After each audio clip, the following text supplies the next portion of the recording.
नमस्कार, स्वामी news special में आपका स्वागत है। मैं हूं माधवी और सबसे पहले नजर अब तक की 10 बड़ी खबरों पर।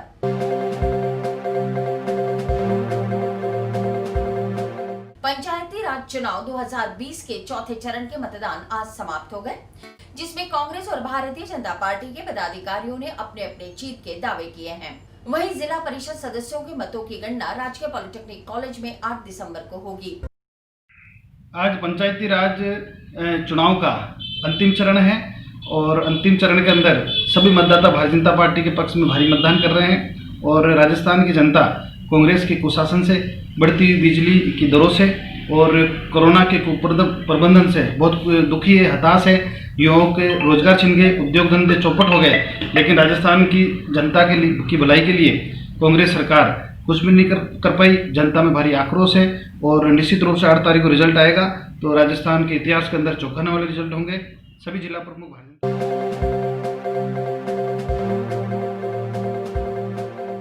अजमेर के कृष्णगंज थाना इलाके में एक नाबालिग बच्ची के साथ दुष्कर्म करने का मामला सामने आया है, जिसके बाद पीड़िता ने आरोपी के खिलाफ मामला दर्ज कराया है। पीड़िता ने बताया कि शंकर नाम का लड़का उसे अपने चाचा की तबीयत खराब होने के बहाने जोताया गांव ले गया और वहां ले जाकर एक कमरे में बंद कर दिया। वहां पर कमल नाम के दूसरे लड़के ने उसके साथ कमरे में दुष्कर्म किया और उसके बाद में उसे गांव के बस स्टैंड पर छोड़ दिया। पीड़िता ने मामले को लेकर कृष्णगंज थाना पुलिस में दोनों के खिलाफ मुकदमा दर्ज कराया है।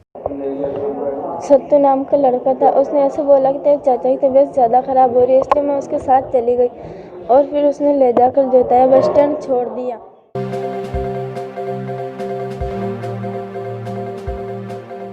अलवरगढ़ थाना पुलिस ने सीआरपीएफ कांस्टेबल भर्ती परीक्षा में फर्जी परीक्षार्थी को बिठाकर मुन्ना भाई का काम करने वाले गिरोह का भंडाफोड़ किया है।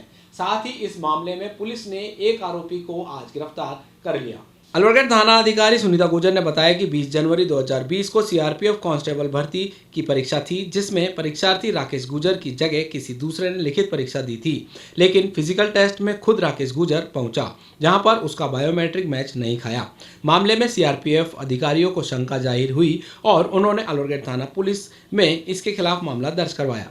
पुलिस ने मामले में अनुसंधान करते हुए पहले राकेश गुर्जर को गिरफ्तार किया, जिससे पूछताछ में उसने बताया कि उसने हरि किशन नाम के व्यक्ति को 1.5 लाख रुपए दिए थे और हरि किशन ने तीसरे दलाल मनमोहन को 1 लाख रुपए देकर राकेश गुर्जर की जगह दूसरे व्यक्ति को परीक्षा में बैठाया था। पुलिस ने जब तीनों को गिरफ्तार किया, उसके बाद से कड़ी जोड़ते हुए मुख्य मुन्ना भाई बिहार निवासी राहुल नाम के लड़के को आज पुलिस ने गिरफ्तार कर लिया। पुलिस अब राहुल से पूछताछ कर रही है कि इसमें और भी वारदातें खुलने की संभावना है। हमारे 28 जनवरी 2020 को दर्ज हुआ था, जिसमें सीआरपीएफ के अंदर कांस्टेबल लेवल की भर्ती परीक्षा थी, जिसकी फिजिकल चल रहे थे एग्जाम। जब फिजिकल एग्जाम चल रहे थे तो एक राकेश गुर्जर नाम के लड़का जो फिजिकल देने आया था, उसका जब बायोमेट्रिक दिया गया तो वो मेल नहीं खा रहा था। बार बार मतलब उसको देखा गया, चेक किया गया, लेकिन बायोमेट्रिक था वो, उसका मेल नहीं हुआ। तो उनको शक हुआ सीआरपीएफ वाले लोगों को, तो इसके लिए पूछताछ की और थाने पे भी खबर दी। तो पता चला कि राकेश गुर्जर है, उसकी जगह जो पहले एग्जाम जिसने रिटर्न दिया था, अभी फिजिकल चल रहा था, तो रिटर्न एग्जाम देने वाला दूसरा व्यक्ति उसकी जगह बैठा था। इस बात पर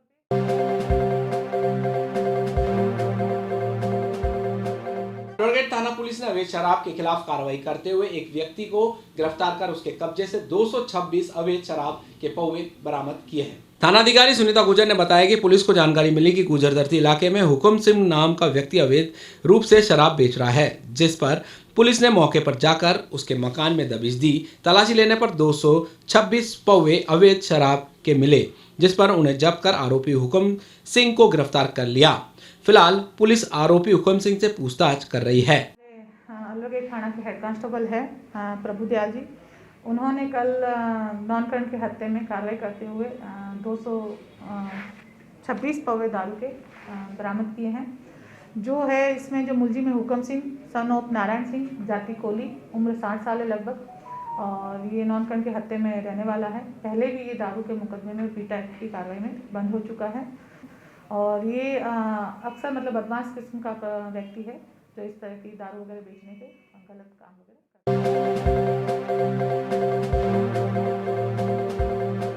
एक और जहां देश में बाल मजदूरी को खत्म करने के लिए सरकार बड़े बड़े दावे कर रही है, लेकिन उनके दावों की निजी ठेकेदार परमेश्वरी रुलानिया अपने फायदे के लिए पोल खोलते नजर आ रहे हैं। अजमेर की तोपदरा रेलवे फाटक के पास कुछ ऐसा ही नजारा हमें देखने को मिला, जहां पर रेलवे ट्रैक का काम चल रहा है और उस काम में नाबालिग बच्चों से मजदूरी करवाई जा रही है। बाल मजदूरी को जब कैमरे में कैद किया गया तो वहां काम कर रहे बच्चे इधर उधर भागने लगे। मामले में जब ठेकेदार के आदमियों से बात की तो उन्होंने बताया कि बच्चे जो काम कर रहे हैं उनसे काम नहीं करवाया जा रहा है, बल्कि वो अपने माता पिता के साथ यहाँ पहुंचते हैं। लेकिन मौके पर जिस तरीके से नाबालिग बच्चे काम कर रहे थे उससे साफ जाहिर होता है कि ठेकेदार नाबालिग बच्चों को यहाँ मजदूरी का काम करवा रहा है। वहीं दूसरी ओर इस बाल मजदूरी को रोकने के लिए रेलवे विभाग भी ध्यान नहीं दे रहा है, जिससे बच्चों का जीवन बाल मजदूरी में खत्म हो रहा है। पहले भी कई बार रेलवे ट्रैक पर नाबालिग बच्चों से काम करवाते हुए मामले सामने आए हैं, लेकिन बावजूद इसके इन पर कोई कार्रवाई नहीं होने से ठेकेदार लगातार बाल मजदूरी को बढ़ावा दे रहा है। नाई का काम चल रहा है जी। कहाँ से कहाँ तक चलेगा? ये अजमेर से इधर जयपुर तक। कितने सालों से चल रहा है? हाँ जी, कितने साल से ठेकेदारी कर लिया? ये 4-5 महीने से चल रही है। कॉन्ट्रैक्टर का क्या नाम है? कॉन्ट्रैक्टर का नाम है परमेश्वरी रुलानिया। आप मैं वहाँ ये लाइन का सुपरवाइज़र हूँ। अच्छा, यहाँ बच्चे काम करते हैं, आप हो गया? देखिए, ये बच्चे काम नहीं कर रहे थे सर, इसके माता पिता काम लग रहे थे, ये यहाँ पे खेलने लग गई। अच्छा, खेलने लगे? हाँ जी, ये मेरा ये इस लेबर का ये जमादार है, यही लेबर लेके आता है और ये काम करता है। तो इसको ही पूछ लिए, हम 18 साल से कम वाले। सरकार के निर्देशानुसार अजमेर नगर निगम ने भी लोगों को सुविधा देते हुए अब सारे कार्य ऑनलाइन शुरू कर दिए हैं। इससे लोग घर पर बैठकर अपना काम करवा सकेंगे और उन्हें अब नगर निगम में कागज लाने की आवश्यकता नहीं रहेगी। नगर निगम के उपायुक्त गजेंद्र सिंह रलावता ने बताया कि कोरोना संक्रमण को देखते हुए राज्य सरकार ने आदेश जारी किए हैं कि कम से कम लोगों को ऑफिस बुलाया जाए। उसी आदेश पर कार्य करते हुए निगम प्रशासन ने नक्शा पास करवाना या फिर फायर एनओसी लेना और दूसरे कार्य हो उसके लिए अब आम लोगों को ऑनलाइन ही कार्य संपादित कर दिया जाएगा। इन कार्यों के लिए अब उन्हें निगम परिसर में आने की आवश्यकता नहीं। रलावता ने कहा कि लोगों को संक्रमण से बचाने के लिए निगम द्वारा यह व्यवस्था की गई है जो जनता के हित में है।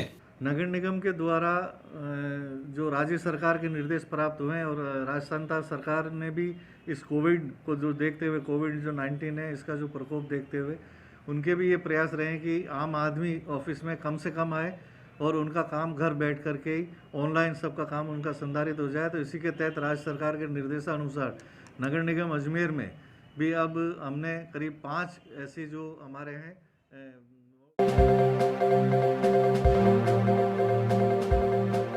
पुष्कर के राजकीय महाविद्यालय के नए भवन में स्थानांतरित होने के साथ ही कस्बे की छात्र राजनीति में अब राजनीतिक हलचल तेज हो गई।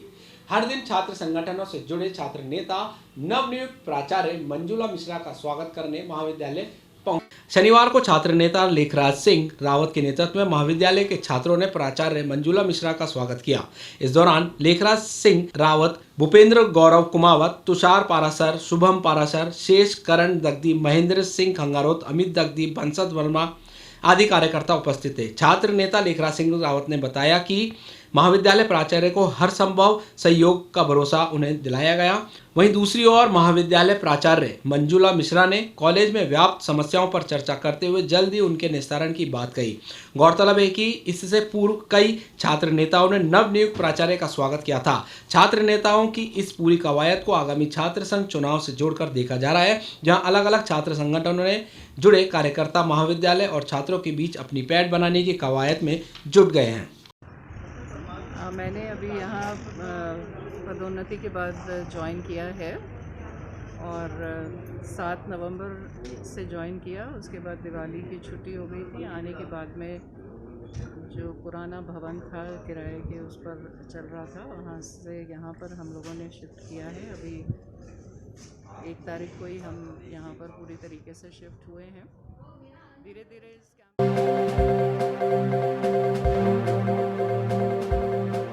अजमेर के आदर्श नगर थाना इलाके में निर्माणाधीन मकान में मजदूरी का काम कर रही एक महिला अचानक छत से गिर गई, जिससे उसकी दर्दनाक मौत हो गई। पुलिस ने महिला के शव का पोस्टमार्टम कर शव परिजनों को सौंप दिया। जानकारी के मुताबिक आदर्श नगर बालूपुरा इलाके में रहने वाली मीरा देवी नाम की महिला मजदूरी का काम करती थी और आज सुबह वह निर्माणाधीन मकान की छत पर काम करते हुए अचानक छत से गिर गई, जिसके उसके शरीर पर गंभीर चोट आई। घायल अवस्था में महिला को झेलन अस्पताल लाया गया, जहां पर डॉक्टरों ने उसे मृत घोषित कर दिया। फिलहाल पुलिस मामले की जांच कर रही है। इसके बाद मकान का काम चल रहा था, तो ये मीरारी में मजदूरी कर रही थी। तो मजदूरी करते वक्त ठेकेदार की और मकान मालिक की लापरवाही के कारण पट्टियाँ टूटी और पट्टियाँ टूटने के बाद मीरा के ऊपर गिर गई। उससे उसके वो जख्मी हो गई और यहाँ हॉस्पिटल में उसको एडमिट कराया। यहाँ लाने के बाद उसकी मौत हो गई। अब हम चाह रहे हैं कि वो ठेकेदार या मकान वाली इस बात की जिम्मेदारी ले कि उन्होंने जो लापरवाही करी है। तो हम चाहते हैं ये मजदूर है, गरीब परिवार, इसको आर्थिक या सहायता मिले इनको, लेकिन अब न तो वो ठेकेदार न मकान मालिक इस बात की जिम्मेदारी ले रहे हैं और वो फरार हैं।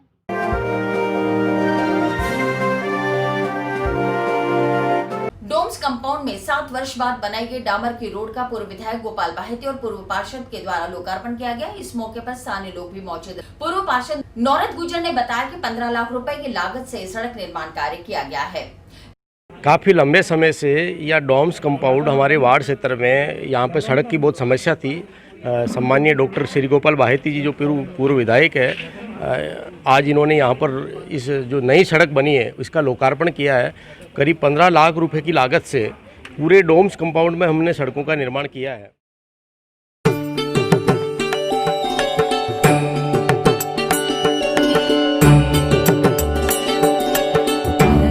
स्वामी न्यूज अजमेर के फेसबुक और यूट्यूब चैनल पर चलने वाला एस्ट्रोलॉजी और वास्तु कार्यक्रम प्रत्येक बुधवार शाम 6 बजे देखना ना भूलें। Sponsored by Tanishq showroom, India motor चौराहा, अजमेर। अब की बार जो मिले तो बस लिपटे ही रह जाएंगे।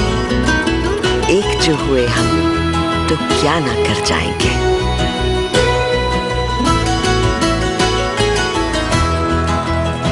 इसी खूबसूरत सोच में ढला है एकत्वम।